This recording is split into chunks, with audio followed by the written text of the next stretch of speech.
Good morning. Sorry to bother you, pero hindi mo pa ako kilala.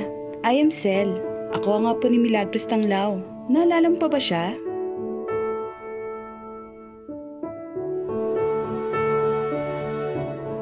Sabi kasi ng lola, inalagaan ka raw niya.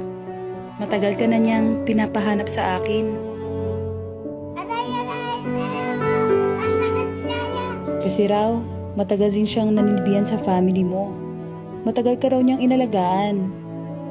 At matagal na kayong hindi nakikita. Gusto niya na makita ka uli. Kung okay lang daw sa'yo.